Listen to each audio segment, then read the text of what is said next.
So today we're going to start our homemade face masks and hair masks. So the first one that we're doing today is an orange and organic yogurt face mask, which is meant to be good for your skin overall, and if you're feeling sluggish it will really give you a perk. But make sure you're not wearing any makeup and put a headband up. And now I'll show you the... Okay, so for the ingredients, all you need is some organic or natural yogurt, and then an orange or a satsuma, about half or a quarter, depending on the size. So take a tablespoon and get 1 tablespoon of yogurt, like that.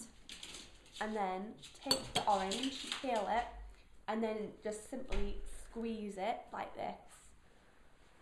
It might take a bit of squeezing and it might spray a bit, so be careful, and it might take a while, but eventually you get there. So it should look like that. That's just after 1. Okay, so after you've squeezed it, just put it in the bin or to the side, and that's what it looks like after 1. So I'll carry on doing that and then I'll show you once I'm done. Okay, so I finished squeezing the orange into the bowl, as you can see, and then I added a bit more yogurt because you don't want it too liquidy. So just mix that in using a figure of 8 and keep on doing that. Now orange is really good for your skin because it contains anti-hydroxide agents, I think that's how you say it, or AHAs, and they are used in the cosmetic surgery business because they're really good for anti-aging.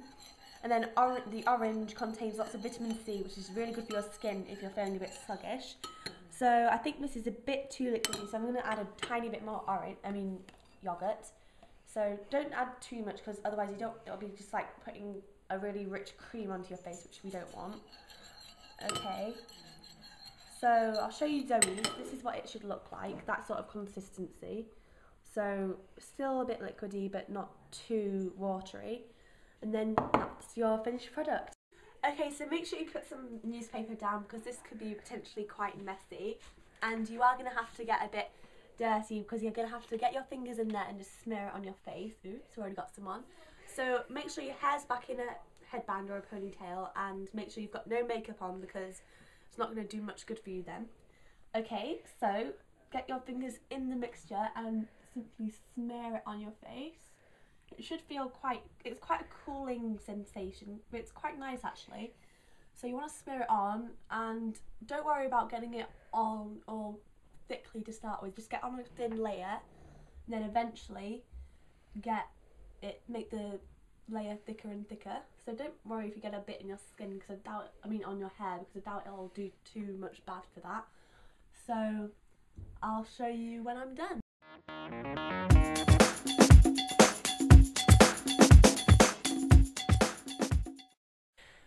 Okay, so this is what I look like. Yeah, very attractive, I'm sure. But just try and make sure that it's quite thick. As you can see, I put it on my neck as well, but not around my eyes. And it does actually feel really cooling. It's quite nice actually, and you've got to leave it on for 10 minutes, so it's past right now. So I will see you in 10 minutes. Okay, so I've just taken it off, and as you can hopefully see, it does look a lot better. My skin was already not very great to start with, and it's already just made it feel so smooth, and oh, it's so nice. While the mask is on, it's a hard sensation to describe. It's really cooling, but it's kind of tingly at the same time. Zoe called it a cold fire, which I really don't understand.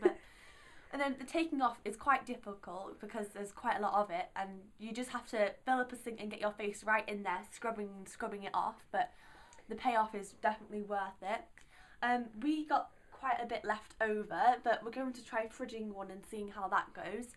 So I'd advise maybe not use as much as we did when you do it. But yeah, I'm really pleased with it, and Zoe's skin looks fabulous as well. So yeah, try it out.